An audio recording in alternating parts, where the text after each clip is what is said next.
Thank you all so much. Good morning. Good morning. Good morning. I am so excited to be here amongst you all. I've had a great time sitting and listening to everyone speak yesterday.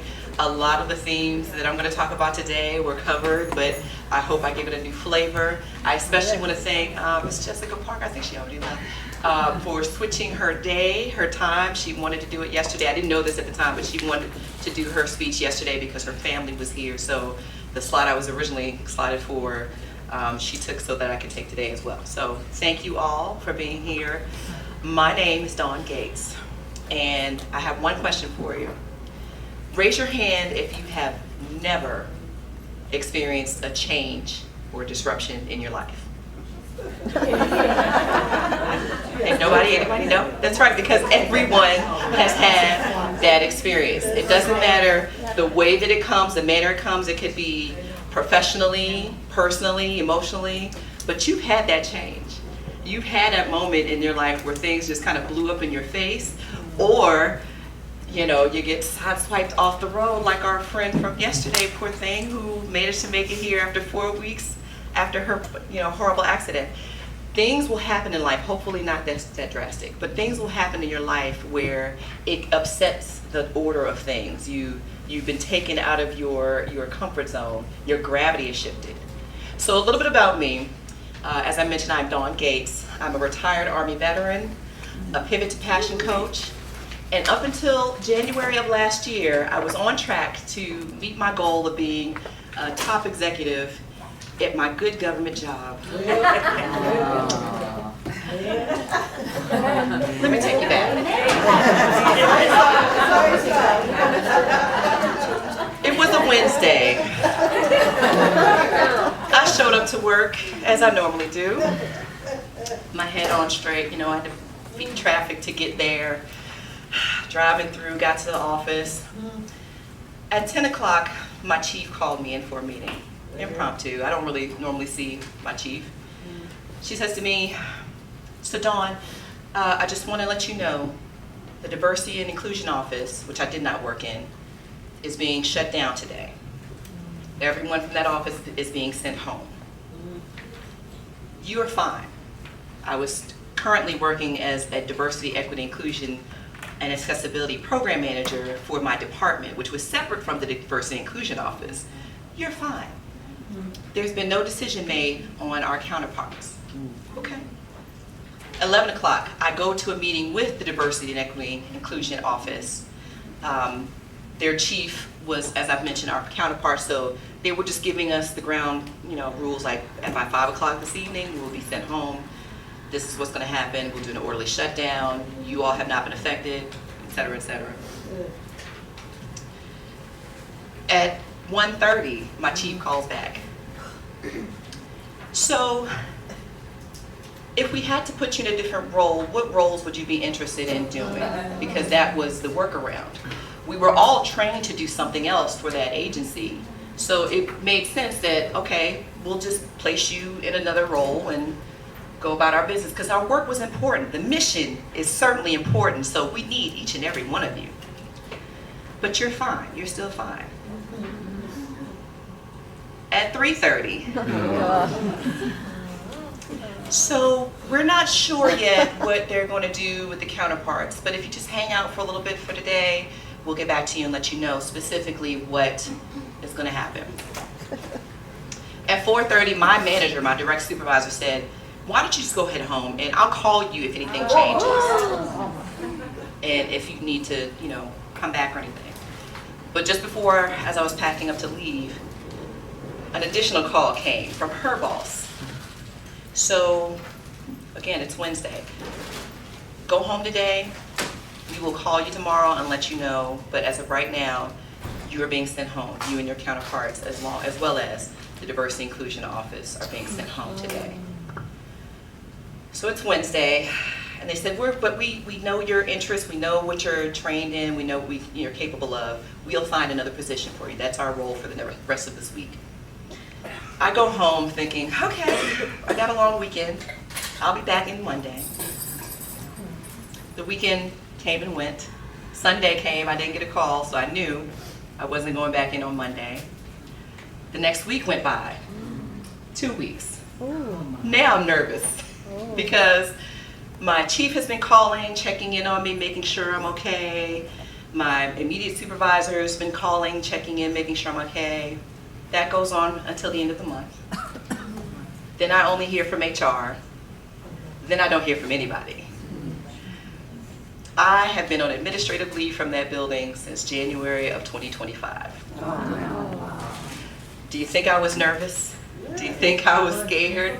Out of my freaking mind. My whole life plan had been shifted. I knew what my next path was going to be. I had just gotten promoted. I had just got into a role that I felt like it was connecting me with not only the work, but the people as well. And here I was being sent home from my good government job,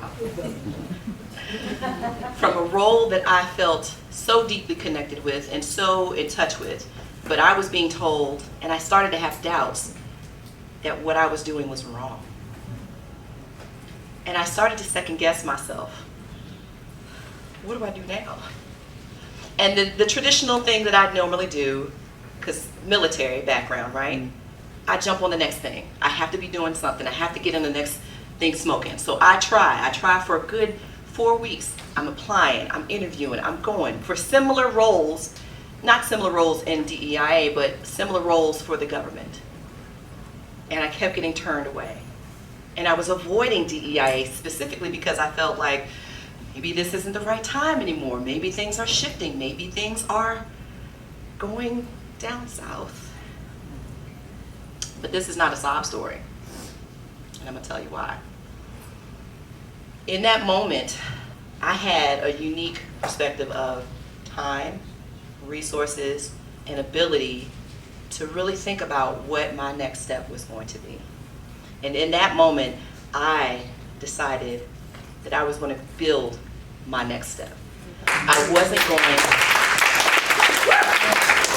going to let my circumstances determine which direction I was going to go in. I was going to determine that. And so from there, I developed the pivot to passion method. All right? So the pivot to passion method entails 3 steps at the very basic. 3 steps, 3 P's. All right? Pause, pivot, path. Say it with me. Pause, pivot, path. Again. Pause, pivot, path. You got it? Yeah. So if I get off track, y'all can help me back. Okay, help me out. So one of the things that a lot of people do when they get to a point in a moment of transition or disruption is that they freeze, which is exactly what I did. You freeze in place because you're freaked out of your mind. You don't know what to do next. Everything that you knew yesterday has suddenly crumbled and turned into a poof of smoke. It's just blown up in your face. So what do I do now? Instead of thinking of that freeze as a moment of panic, I want you to think about that as a moment of intentionality. Take stock of what's going on with your life in that moment. Pause. Gain some awareness. What is working? What was working from that life that you had previously built? What was going good for you?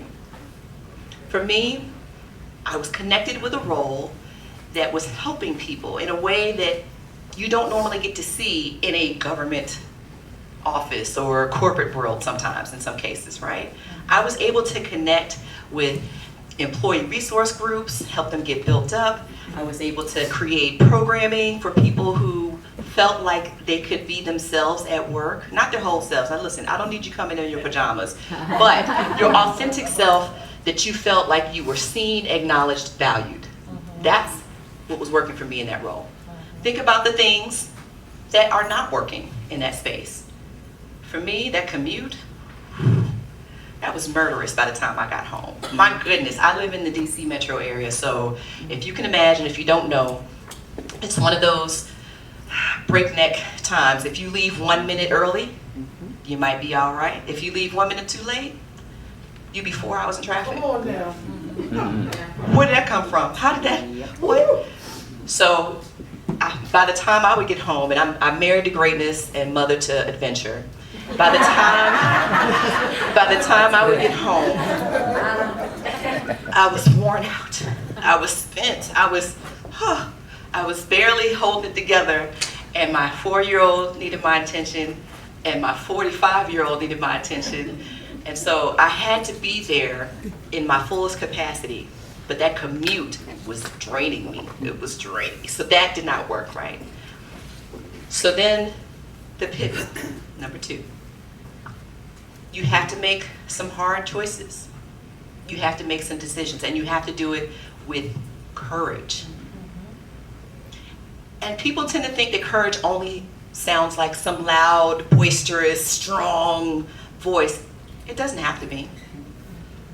Sometimes it's that quiet voice that says, something's off, something doesn't feel right, but this looks good. Or it might be, I want to try that. I want to do this now. So thinking about that decision, getting that courage built up. Excuse me. It's true, it's dry. Having that decision made. So thinking about the things when I paused that worked for me and didn't work for me, I started focusing on what I wanted to do. I took a chance and I looked at DEIA roles.